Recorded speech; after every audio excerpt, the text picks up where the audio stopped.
Friends, welcome to my channel YK study. मैंने please दोस्त अपना चैनल का नाम बदल के MN एजुकेशन से YK स्टडी कर दिया है। Please like, shares and subscribe कीजिएगा। मैंने लास्ट वीडियो में आपको हिडन कोड निकालने सिखाया था। आज मैं आपको रिवैल्यूएशन अकाउंट बनाना सिखाऊंगा। रिवैल्यूएशन अकाउंट हम बनाते कहते हैं, how to prepare a revaluation account. Revaluation account बनाने का मेन मतलब क्या है? किसी भी फर्म को प्रॉफिट होता है या नुकसान होता है। प्रॉफिट कब होता है और नुकसान कब होगा? इट मीन एसेट्स का बढ़ना घटना, लायबिलिटीज का बढ़ना लायबिलिटीज का घटना। जितने अमाउंट से आपका एसेट्स या लायबिलिटी डिक्रीज होता है उन सबको रिवैल्यूएशन अकाउंट के अंदर डालते हैं। साथ के साथ अनरिकॉर्डेड एसेट्स भी डालते हैं और अनरिकॉर्डेड लायबिलिटी भी डालते हैं। देखते हैं बना के कि रिवैल्यूएशन अकाउंट कैसे बनते हैं। देखिए, लेट्स सी। देखिए, रिवैल्यूएशन अकाउंट है। रिवैल्यूएशन अकाउंट का फॉर्मेट इस टाइप का होता है। Left hand side debit side होता है और right hand side credit side होता है। ऊपर लिखते हैं रिवैल्यूएशन अकाउंट। रिवैल्यूएशन जब एसेट्स, अब देख लीजिए, रिवैल्यूएशन अकाउंट में ये पर्टिकुलर का कॉलम होता है, ये अमाउंट का कॉलम होता है, ये पर्टिकुलर का और ये अमाउंट का। जब एसेट्स हमारा इंक्रीज करता है या अनरिकॉर्डेड एसेट्स होता है तो उसे हम रिवैल्यूएशन अकाउंट के क्रेडिट साइड में डालते हैं। लिख सकते हैं एसेट्स इंक्रीज। अनरिकॉर्डेड एसेट्स है, फिर भी इधर लिखेंगे अनरिकॉर्डेड एसेट्स। अनरिकॉर्डेड एसेट्स का मतलब कभी कभी लिखना भूल जाता है, रिकॉर्ड करना भूल जाते हैं, तो वैसे कंडीशन लिखता है अनरिकॉर्डेड एसेट्स जो हम रिवैल्यूएशन अकाउंट के क्रेडिट में डालते हैं। सिमिलरली लायबिलिटीज होता है, अनरिकॉर्डेड लायबिलिटीज और liability increase. Unrecorded liabilities revaluation account के डेबिट साइड में डालते हैं और लायबिलिटी यदि इंक्रीज होता है तो डेबिट में डालते हैं। यदि आपका एसेट्स डिक्रीज हो जाए, assets decrease, similarly liability decrease होता है तो क्रेडिट साइड में डालते हैं।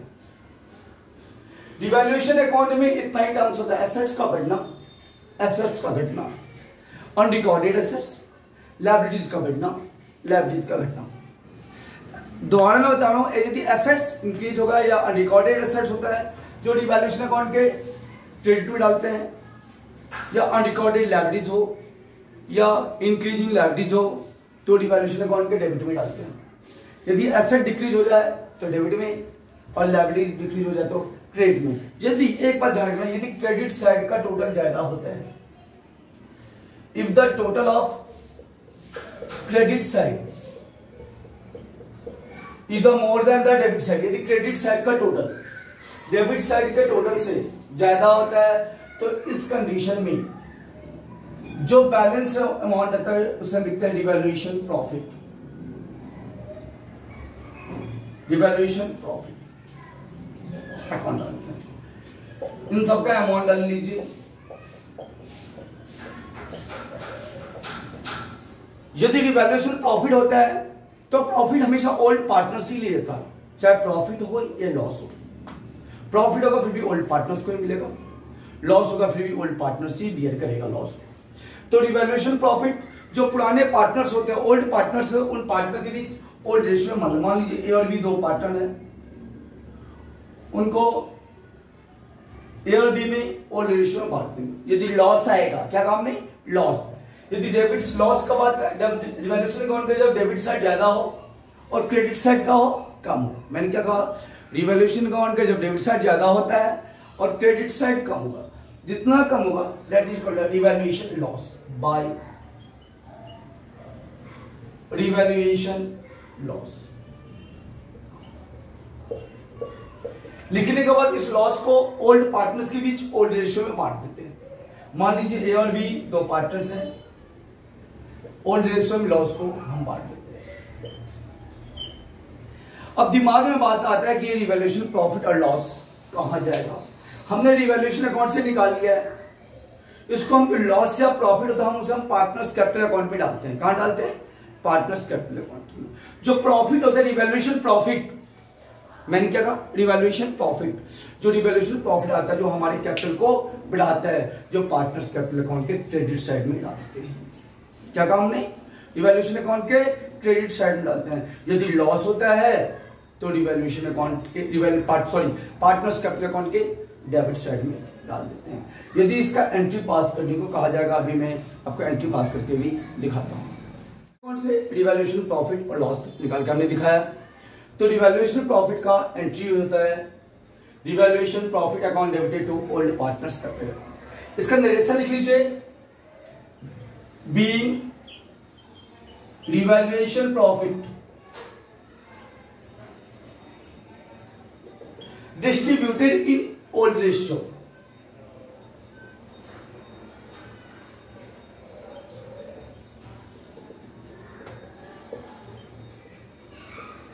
में जो रिवैल्यूएशन प्रॉफिट होता है उसे हम ओल्ड रेशियो में डिस्ट्रीब्यूट करते हैं। सिमिलरली फॉर रिवैल्यूएशन लॉस,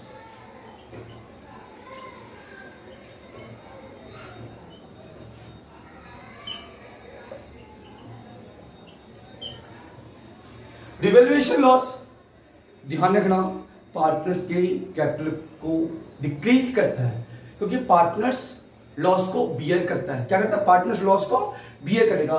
तो एंट्री बनेगा old partners capital account debited.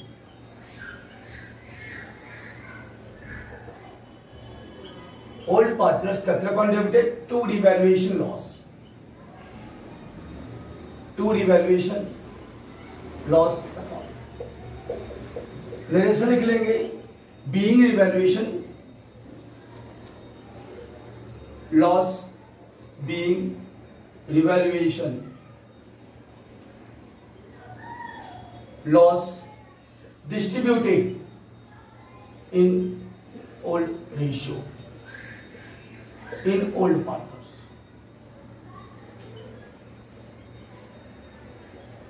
Revaluation loss हमेशा ओल्ड पार्टनर्स के बीच ओल्ड रेशियो में बांटेंगे, चाहे प्रॉफिट हो चाहे वो नुकसान हो। कुछ पॉइंट्स ऐसे होते हैं जो बुक के अंदर एपीएड होता है, जो पार्टनर्स के बीच डिस्ट्रीब्यूट करना ही करना होता है ओल्ड रेशियो में। मैंने क्या कहा? जो बैलेंस शीट मींस बुक कहते हैं, जो बुक के अंदर एपीएड होता है। क्या एपीएड हो सकता है? Workman compensation reserve, general reserve, investment fluctuating reserve, profit and loss profits. These are distributed in old partners in old ratio.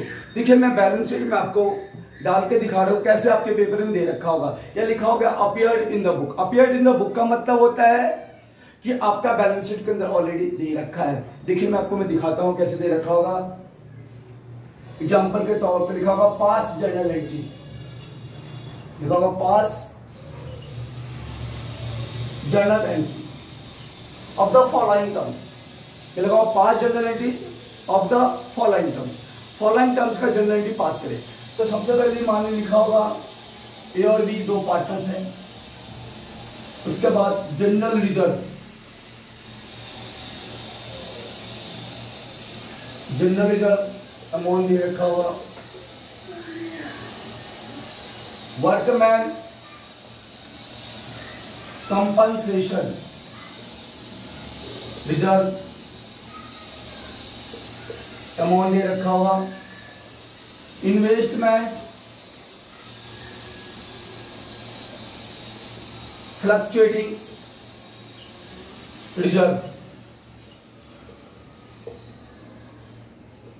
Amount दे रखा होगा। प्रॉफिट ऑफ द लॉस, इसे लिखा होगा ब्रैकेट में प्रॉफिट, या कभी कभी क्रेडिट भी लिखा होता है। क्रेडिट का मतलब भी प्रॉफिट ही होता है। ठीक है, पास जनरल एंट्री, इन सब का जब जनरल एंट्री पास करेंगे तो सॉल्यूशन में हो जाएगा general reserve account debited.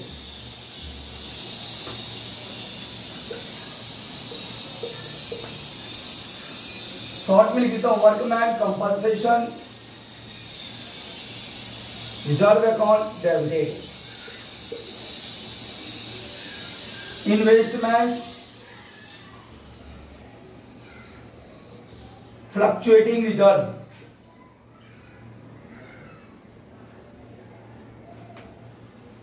Account debited, profit and loss bracket में profit debited to old partners capital. इन सब को ओल्ड पार्टनर्स में डिस्ट्रीब्यूट कर देना है, वो भी ओल्ड रेशियो में। These are distributed in old partners in old ratio. Balance sheet के एसेट साइड में कुछ ऐसे टर्म्स होते हैं जो ओल्ड पार्टनर के बीच डिस्ट्रीब्यूट होता है, just like a goodwill, advertisement, suspense, profit and loss bracket में लॉस।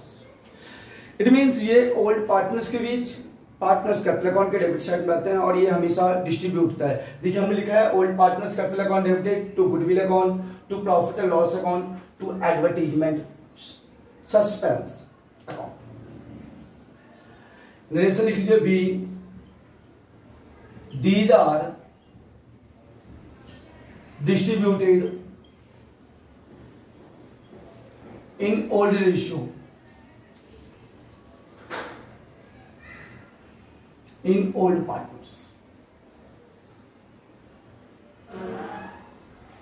अब मैं पार्टनर्स कैपिटल अकाउंट में डाल दिखा रहा हूं, पार्टनर्स कैपिटल अकाउंट।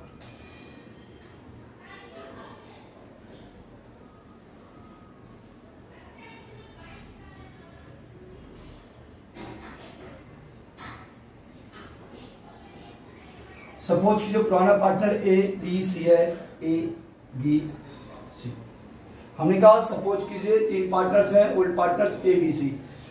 तो हमने सबसे पहले ये डेबिट साइड और ये क्रेडिट साइड देख लीजिए। हमने लिखा old partners capital account debited to यहां गुडविल, यहां लिखेंगे पर्टिकुलर,